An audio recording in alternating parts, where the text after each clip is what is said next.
because obviously we were invited here to be a part of Manifesto's work, and this goes to signify what he has achieved in his lifetime in China. And it is my hope that we can replicate this in the continent of Africa. This is the transformation of the continent. I have served as a member of parliament in my country for close to 15 years. So I was very much in the rural areas with the people. As a political leader, as a young leader, I stood for president of my country at the age of 35. I've done it twice. I've served in cabinet, the cabinet of Malawi, one of the youngest members of the cabinet. In fact, I was the youngest member of the cabinet. Yeah. Minister many rounds.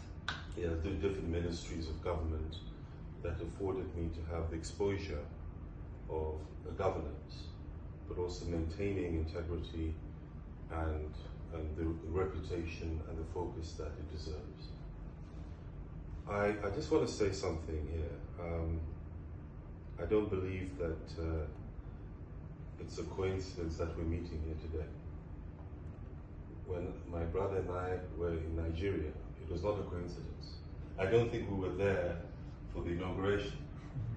I think we were there to meet with Fazan.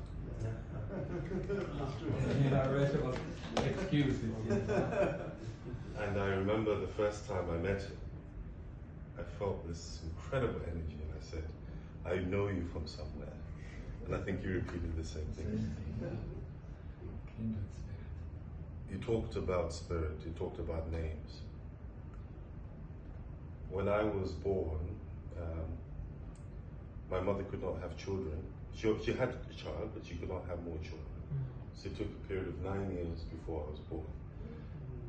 And the founding president at that time was a medical doctor. His name was Hastings Kamuzu Banda. I don't know whether you've heard his name in history. He was a brutal dictator, not a great guy, but he was the one who asked for me and named me Atupele. So in my country, Atupele means God has given us. Wow. Wow. So perhaps there's a reason for that. Absolutely. Otherwise, the kingdom of God will not be here with us. That's not the kingdom of God. And God has given us. And the key part is that same president in Malawi was the president who gave foreign aid to Taiwan.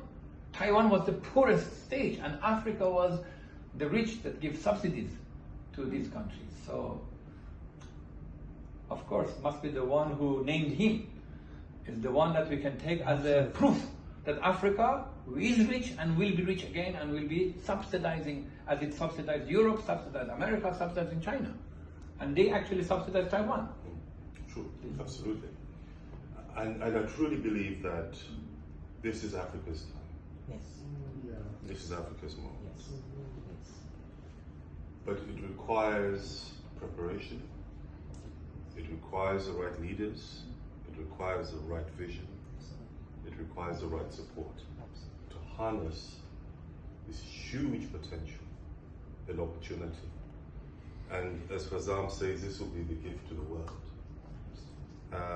I believe that this is a spiritual journey. And I keep repeating this because it is a spiritual journey.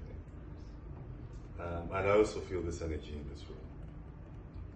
I look forward to hearing more